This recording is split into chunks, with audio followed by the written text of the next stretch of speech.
નમસ્કાર મિત્રો, સ્વાગત છે તમારું અમારી ચેનલ ગુજ્જુ હેલ્થી હેબિટ્સમાં। મિત્રો, વર્તમાન સમયમાં એક સમસ્યા જે લગભગ બધાને પરેશાન કરી રહી છે એ છે યુરિક એસિડ વધવાની સમસ્યા।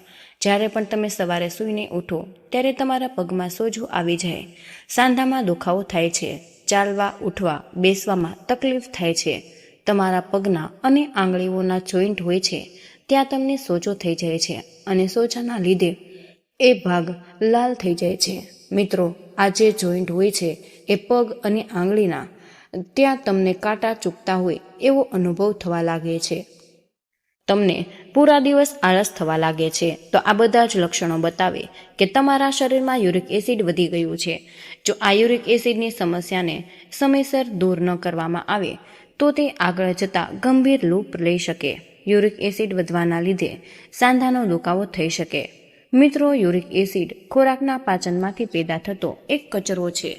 આપણા બધાના શરીરમાં યુરિક એસિડ રહેલું હોય અને આ યુરિક એસિડને આપણી કિડની ફિલ્ટર કરીને રેગ્યુલર એની બહાર કાઢતો રહે, પણ કોઈ કારણસર જ્યારે આપણા શરીરની અંદર આ યુરિક એસિડ વધી જાય ત્યારે કિડની આ યુરિક એસિડને શરીરની બહાર કાઢી શકતું નથી, અને જ્યારે કિડનીની કાર્યક્ષમતા ઘટી જાય ત્યારે આ યુરિક એસિડ બહાર ન નીકળવાના કારણે આપણા શરીરમાં જમા થતો રહે છે અને આ યુરિક એસિડનું સ્તર આપણા શરીરની અંદર વધવા લાગે। આ જે વધેલું યુરિક એસિડ છે એ આપણા શરીરના જ્યાં સાંધાઓ હોય ત્યાં ક્રિસ્ટલ રૂપે જમા થાય અને ત્યાં દુખાવો કરે। આયુર્વેદની અંદર ઘણી બધી ઔષધિઓ છે જે આ યુરિક એસિડને ઘટાડવામાં આપણી મદદ કરે, એટલે જ્યારે પણ યુરિક એસિડની સમસ્યા તમને થાય ત્યારે ડૉક્ટર પાસે દોડી જવાને બદલે આયુર્વેદિક ઉપાયો એકવાર જરૂરથી ટ્રાય કરો, જેથી આપણને દવા ખાવાની આડઅસરથી બચી શકાય। હું આજના આ વિડીયોની અંદર તમારી સાથે શેર કરીશ યુરિક એસિડને દૂર કરવાના આયુર્વેદિક ઉપાય। એની સાથે જ્યારે તમારી યુરિક એસિડ વધે ત્યારે તમારે ખાવા પીવામાં શું ધ્યાન રાખવું, કેવી પરેજી પાળવી એ પણ જણાવીશ। તો મિત્રો, અહીં મારે તમને એક વાત જણાવવી ખૂબ જ જરૂરી છે। જે પણ તમે આગળની હોમ રેમેડી કરવાના છો તો એ હોમ રેમેડી કરવાની સાથે તમારે તમારા ખાવા પીવામાં પણ ખૂબ જ ધ્યાન રાખવું। જ્યારે પણ તમારું યુરિક એસિડ વધે ત્યારે અમુક વસ્તુ તમારે બિલકુલ ન ખાવી। જો તમે આહાર વિહારમાં ધ્યાન રાખશો અને હા, હોમ રેમેડી કરશો તો તમારું યુરિક એસિડ જલ્દીથી જ કંટ્રોલમાં આવશે। તો ચાલો શરૂ કરીએ તમારે કઈ બાબતનું ધ્યાન રાખવું। સૌથી પહેલાં તમે જમવાનું પૂરું કરો એના પછી તરત પાણી નથી પીવાનું। જમ્યાના 45 મિનિટ પછી 1 કલાક પછી તમારે પાણી પીવું। બીજું કે તમારે તમારા જમવામાં ઘઉં બંધ કરવા। 1 મહિના સુધી તમારે ઘઉંને બિલકુલ નથી ખાવાના। એક ટાઈમ તમે જુવારની રોટલી ખાઓ, એક ટાઈમ બાજરી, અને ઘઉં તમારે બિલકુલ નથી ખાવા। 1 મહિના પછી તમે ઘઉંને થોડી માત્રામાં ચાલુ કરી શકો।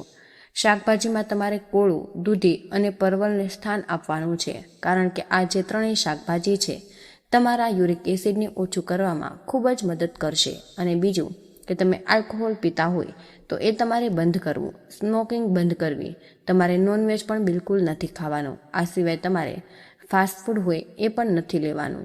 મેંદાની જેટલી પણ વસ્તુ હોય એ તમારે નથી ખાવાની। કોલ્ડ ડ્રિંક્સ, આઈસ્ક્રીમ એ બધું જ બંધ કરવું।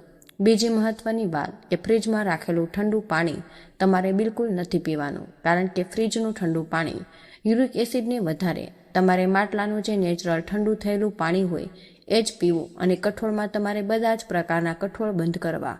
રાજમા, ચણા, તુવેર દાળ એ બધી જ દાળ તમારે નથી ખાવાની।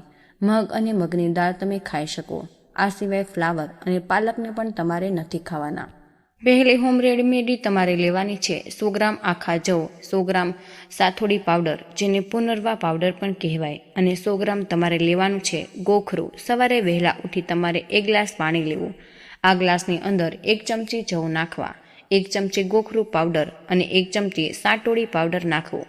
આ ત્રણેય વસ્તુને નાખી દીધા બાદ તમારે આને ઢાંકીને મૂકી દેવું અને 5 કલાક માટે આ પાણીને થઈ ગયા પછી ચમચીથી આ બધી જ વસ્તુને એકવાર સારી રીતે મિક્સ કરી લેવું। મિક્સ કરી પછી 5 મિનિટ તમારે આ પાણીને એમ જ રાખી મૂકવાનું છે, જેથી બધી વસ્તુ જે છે એ નીચે બેસી જાય। 5 મિનિટ પછી તમારે આ પાણીને ગાળી લેવું અને આ પાણીને તમારે ધીમે ધીમે પી લેવું। મિત્રો, આ પાણીને તમે જમવાના 1 કલાક પછી પી શકો, જમવાના અડધા કલાક પહેલાં પી શકો। દિવસમાં કોઈ પણ ટાઈમે તમે આ પાણીને પી શકો। આ પાણીને તમારે દિવસમાં 2 વાર પીવું અને 2 વાર તમારે પાણી બનાવવું। સવારે બનાવવું અને સાંજે બનાવવાનું એ રીત તમારે સેટ કરી લેવું. આ પાણી પીવાથી શરીરની અંદરથી ડિટોક્સ થાય. તમારા શરીરની અંદર જે ઝેરી કચરો હોય એ દૂર થાય. એટલે જ્યારે આપણા શરીરમાંથી ઝેરી કચરો દૂર થશે તો એની સાથે સાથે યુરિક એસિડ પણ દૂર થાય. મિત્રો, આ પાણી પીવાથી ફક્ત તમારો યુરિક એસિડ નહીં ઘટે, આ પાણીના બીજા ઘણા ફાયદા છે તમને મળશે. આ પાણી પીવાથી તમારા શરીરના જેટલા પણ સાંધા હોય, સોજો હોય એ દૂર થઈ જાય. જો તમને પેશાબને લગતી કોઈ સમસ્યા હોય, પેશાબ અટકીને આવે તો પેશાબ ખુલીને આવશે. કિડનીની કાર્યક્ષમતા વધે અને જાતીય દુર્બળતા દૂર થાય. લીવરની કોઈ સમસ્યા હોય તો એ પણ દૂર થાય. મિત્રો, આ જે પાણી એ યુરિક એસિડને ઘટાડવાનો સૌથી બેસ્ટ ઉપાય, એટલે કે એકવાર જરૂર ટ્રાય કરો. જો કે આ પાણીની અમુક સાઈડ ઇફેક્ટ પણ હોય, એ તમારે જાણવી ખૂબ જ જરૂરી છે.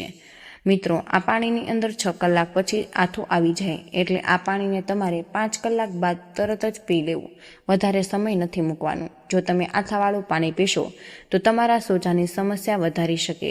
બીજું કે આ પાણી પીધા પછી 3 થી 4 દિવસ તમને ઉબકા આવી શકે જેવું ફીલ થાય. જો તમને ઉલટી થાય તો કરી લેવું, કારણ કે ઉલટી થવાથી તમારા શરીરની અંદર જેટલું પણ પિત્ત હોય એ નીકળી જાય. આ પાણી પીધા પછી તમને વારંવાર પેશાબ લાગે. 3 થી 4 દિવસ તમને ઝાડા પણ થઈ શકે. તો આ બધી જ સાઈડ ઇફેક્ટથી ગભરાવાની બિલકુલ જરૂર નથી, કેમ કે 3 થી 4 દિવસ પછી તમને આ બધી જ વસ્તુઓ નહીં જોવા મળે. 3 થી 4 દિવસ પછી તમારું જે બોડી છે એ આ પાણીથી શૂટ થઈ જશે. આ પાણીને તમારે 1 મહિના સુધી લેવું. 1 મહિનો જો તમે રેગ્યુલર આ પાણી પીશો તો તમારો યુરિક એસિડ નેચરલી ઘટવા લાગે અને યુરિક એસિડની સમસ્યા જડમૂળથી દૂર થઈ જશે. બીજી હોમ રેમેડી, જ્યારે પણ તમને યુરિક એસિડ વધવાના લક્ષણો દેખાય, તમે બ્લડ રિપોર્ટ કરાવો. તમારું યુરિક એસિડ જો વધી ગયું હોય તો તમારે બીજો ઉપાય પણ કરવો. પહેલાં પાણીની સાથે એક બીજો ઉપાય. જો તમે પાણી પીવાની સાથે આ ઉપાય કરશો તો તમને ફાસ્ટ રિઝલ્ટ મળશે. તમારે શું કરવું કે દિવસ પર તમે જેટલું પણ પાણી પીતા હોય 4 થી 5 ગ્લાસ પીવો, તો તમારે 4 થી ગ્લાસ પાણીમાં એક તપેલીમાં લેવું અને એની અંદર તમારે 1 થી 2 ચમચી સૂકા ધાણા જે આવે તેને નાખવા. એની અંદર તમારે 2 ચપટી સૂંઠ પાવડર નાખવો. હવે આ પાણીને તમારે ગેસ ઉપર સારી રીતે ઉકાળવું અને 3 થી 4 મિનિટ આ પાણીને ઉકાળ્યા પછી ઠંડુ કરવું. ઠંડુ થઈ ગયા પછી આ પાણીને તમારે ગાળીને એક બોટલમાં ભરવું. તમારે દિવસભર આ પાણીને જ પીવું. જ્યારે પણ તમને તરસ લાગે ત્યારે સૂકા ધાણાનું પાણી પીવું. આ જે ધાણાનું પાણી છે એ દિવસમાં તમારે પૂરું કરવું. જો તમારું આ ધાણાનું પાણી રાત્રે બચી જાય તો તમારે તેને ફેંકી દેવું અને બીજા દિવસે નવું પાણી બનાવવું. રોજ તમારે નવું પાણી બનાવવું અને જૂનું પાણી બિલકુલ યુઝ નથી કરવાનું. આ પાણીને તમે 1 મહિના સુધી પી શકો છો. એની સાથે આડઅસર નહીં થાય. આ પાણીને તમારે 1 થી 1.5 મહિના સુધી પીવાનું છે. આ પાણી લેવાની સાથે પહેલાં જો તમે હોમ રેમેડી બતાવી એ પણ કરવી અને ખાવા પીવામાં ધ્યાન રાખવું. જો તમે આ ઉપાય 3 વસ્તુ રેગ્યુલર કરો તો તમારું યુરિક એસિડ ઝડપથી ઘટવા લાગે અને જડમૂળથી ખતમ થઈ જશે. તો મિત્રો, મને આશા છે કે આજનો આ ખાસ વિડીયો તમને જરૂર પસંદ આવ્યો હશે અને હા, વિડીયોમાંથી કંઈક ને કંઈક નવું શીખવા મળ્યું હશે. તો મિત્રો, આજના વિડીયોમાં બસ આટલું જ. આજની આ માહિતી તમને કેવી લાગી અને આ વિડીયો તમે કયા શહેરમાંથી સાંભળી રહ્યા છો તે કમેન્ટમાં જરૂર જણાવજો. વિડીયો પસંદ આવ્યો હોય તો વિડીયોને લાઇક અને તમારા મિત્રો સાથે શેર કરજો. ચેનલ પર નવા હોય તો ચેનલને સબસ્ક્રાઈબ કરવાનું ભૂલશો નહીં. વિડીયોને અંત સુધી જોવા બદલ આપનો ખૂબ ખૂબ જ આભાર મિત્રો.